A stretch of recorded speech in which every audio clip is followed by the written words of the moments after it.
Why did Shingwaukonse want to move his people from Sault Ste. Marie to Garden River in 1838? Shinwauc, actually, Shinwauc really didn't move the people to Garden River. There was already people there. There was a small settlement of Shinwauc and some other band members in and around the old stone house.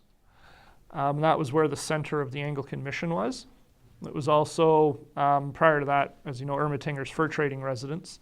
So people always camped out in that area.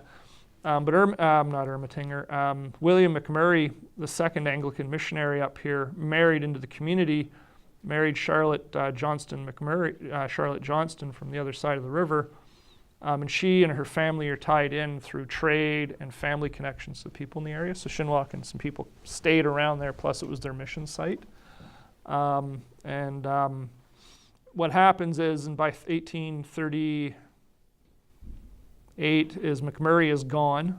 He was pulled out because the governor of Lower Canada, the lieutenant governor of Lower Canada at that point, wanted to convince everybody in Sault Ste. Marie along the North Shore and into southern Ontario to relocate to Manitoulin Island, which we didn't want to do.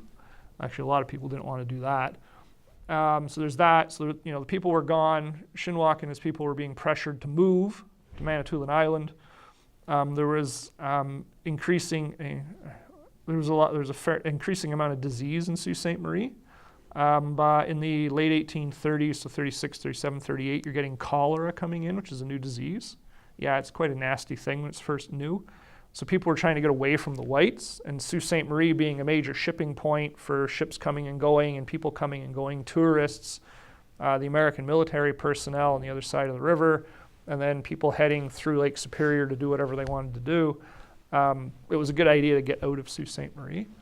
And then the other reason is that Shinwauc was relocating relocating and meeting up with the rest of the people at Garden River as a way of getting away from government influence, white influence. And it was in an area where there was still good land to farm. It was one of the better areas to farm.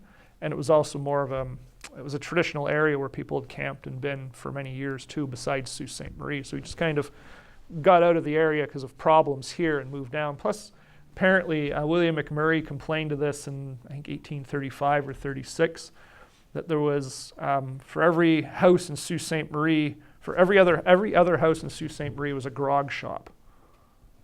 Right, so every other house sold alcohol. Every other house did this. It was quite, Sault Ste. Marie, Ontario was quite the disaster in 36, 37, I think. So people were just trying to get away, move to an area where they could, maintain their sovereignty, their community, and stuff.